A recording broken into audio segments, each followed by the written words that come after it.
This week, we're gonna start dialing in all the little bits and start driving around the X5. I wanna shake out the little bugs and make sure it's good to actually drive.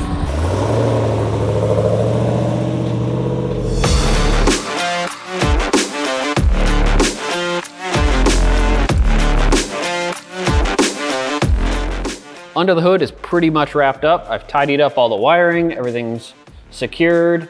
All the hoses are on and secured. I use the steam port from the factory BMW upper radiator and then the LS factory steam port thing to go to my coolant expansion tank. So this is being used as a swirl pot, which is how BMW does their like factory expansion tanks too. It's constantly bleeding the system to get all the air into that expansion tank and keep fluid, you know, unaerated in the engine and radiator. So this is constantly bleeding, circulating out the air pockets, and it's pulling fresh coolant from the bottom of that into the system. So that works as intended, bleeds really nice, everything works there. I switched the fans in the ECU to be PWM controlled, because this is a PWM factory BMW fan, which means it's pulse width modified. So it's not a relay and it just kicks on and off. It's pulsed so that you can control the fan speed and ramp it up and ramp it down, which prevents like a hard hit of, you know, the fan drawing 40, 60 amps right off the bat. It can kind of fade in and out and then control fan speed, so it's not just flat out. So I changed some of those parameters in the ECU. It works, so that's a good thing. So we have running fluids and, you know, not overheating pretty well sorted out. All the coolers are on, all the lines are done to that. A bunch of little odds and ends like that. Yeah, we're getting there. So I'm at home, you know, doing what else but working on the X5 stuff.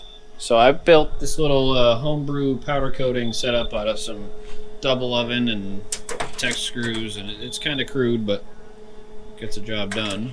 And I'm gonna powder coat some little bracket I made for a cooler and some little splash guardy doos. So figured I'd show a little bit of behind the scenes in my disaster garage. But get some powder coating on these things. I'm doing just a satin black. It's actually the rest of what I got. So I'm trying to lay some of that on and continue some progress.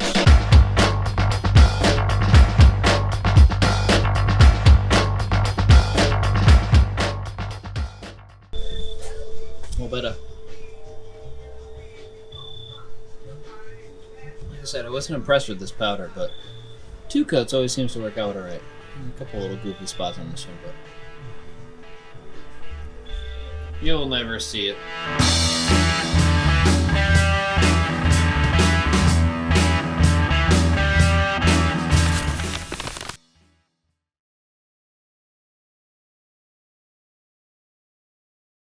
So being a chassis this new, there's a couple things you need to work with when you're trying to wire some, you know, a different power plant in like this.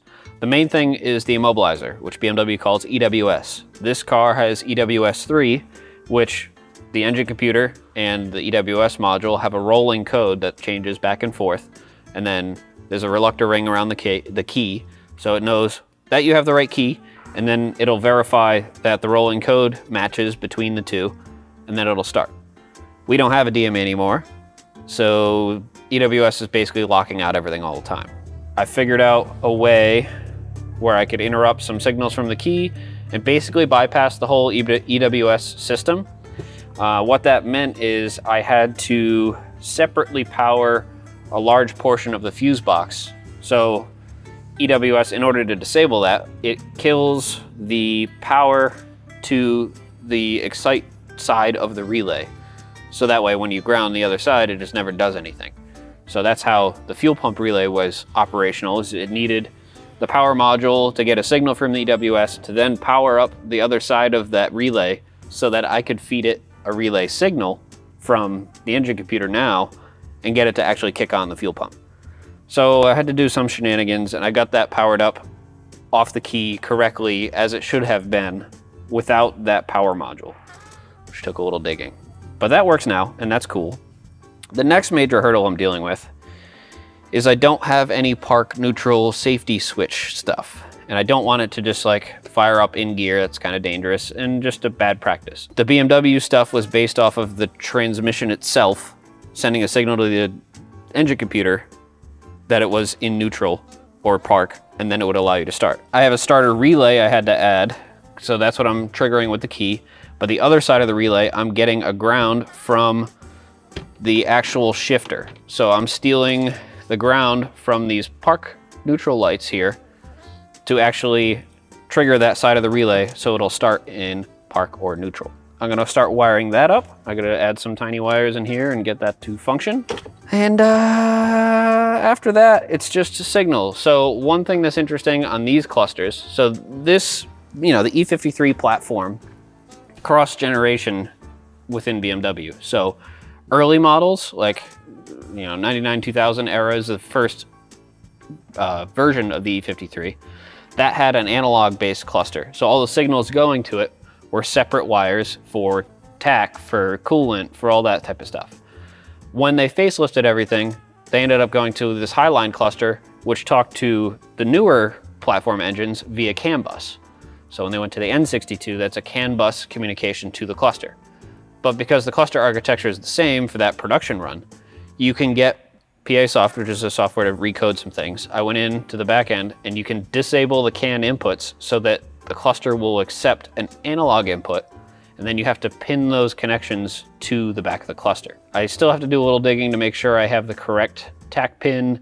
I have check engine light pin, oil pressure light. I do have coolant temp functioning right now. Trying to make sure all those aspects of the stock cluster work with the GM ECU. It's not terribly difficult, but right now I just have to do some digging into the old cluster to make sure I'm feeding it the correct signal to this cluster to make sure that it's doing the right thing now that I've told it not to look for CAN bus. And yeah, so that's what we're playing with, a whole bunch of that.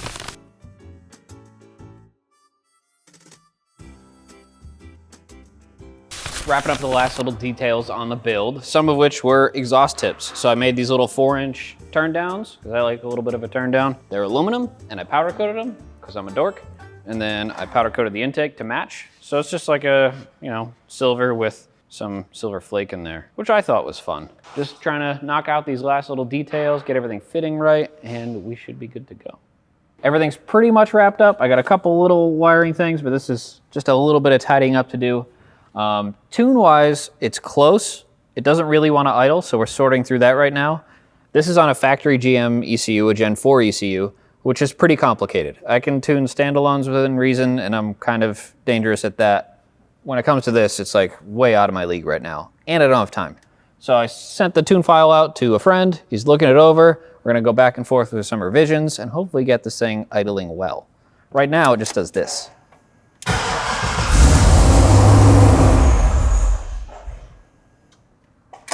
Which is not good enough. We want more idle than that. But we're close.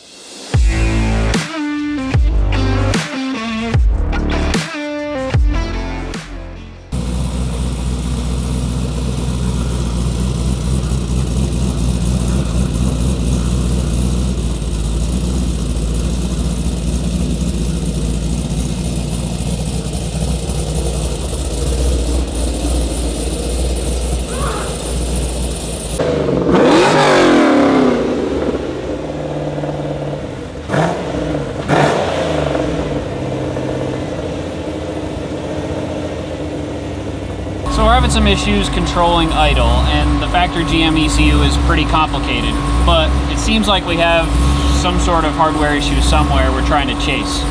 So basically the logic behind this ECU is it's commanding an airflow, and then the software is trying to hit that target airflow with the engine. So we're targeting a certain amount of airflow, and it's never trying, like, software says it's trying to hit it, but the throttle body's never actually moving to try to hit that airflow. So it's a little above my understanding. Been going back and forth with the tuner.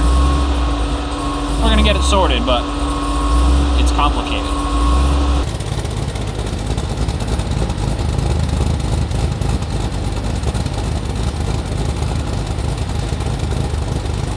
All right, so I finally have a tune that'll idle. It's taken quite a bit of back and forth. It seems like there was some background stuff going on, but we got a little tune work to do, but the next steps are gonna be driving. So I'm trying to button everything up, make sure everything's good, I had a very small coolant leak that I just took apart, resealed. We should be good there, but I'm watching it right now to make sure it is good. Then got a couple little things I want to button up, and we'll be able to start rolling this thing around and seeing what else we have to deal with. It's looking pretty good though.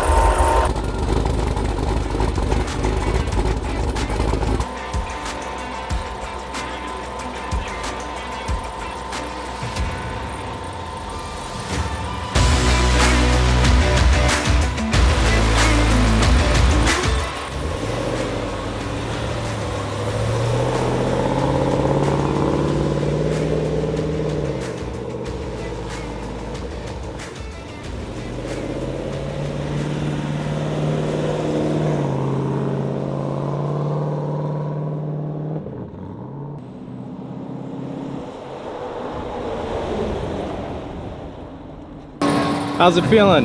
Not bad. Not bad. Some of the shifting's a little funny, and that's to be expected just because it needs to adapt. We need to try different things, and like, I don't think we have the tune dialed in for the gear ratios and everything yet. So, yeah, just gonna let it adapt a little bit, play around. It shifts firm, everything's good. Trans feels nice, just the timing of it has to learn. And then I'm just nervously watching temperatures and pressures and all that type of stuff because I'm a hypochondriac and everything's new, so any weird smell or anything like that, I'm trying to stop, chase, figure out what's going on. So first impressions are pretty good though. Just trying to not get too excited and miss stuff.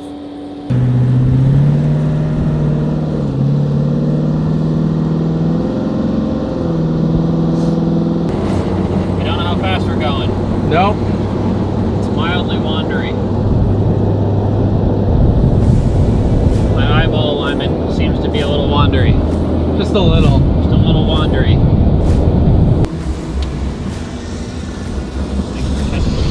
Yeah, I felt that starting to go and I was like, no.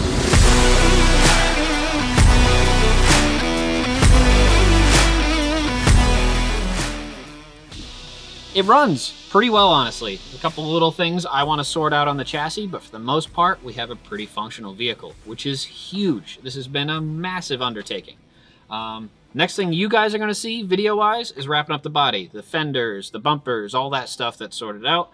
And then we're going to move on to the wrap, which I still haven't actually done yet. But you're going to see the wrap for SEMA, and then we're going to make our way out there. So make sure you like, follow, subscribe, all that stuff. You can follow me at Mike Today, and we'll see you guys next time.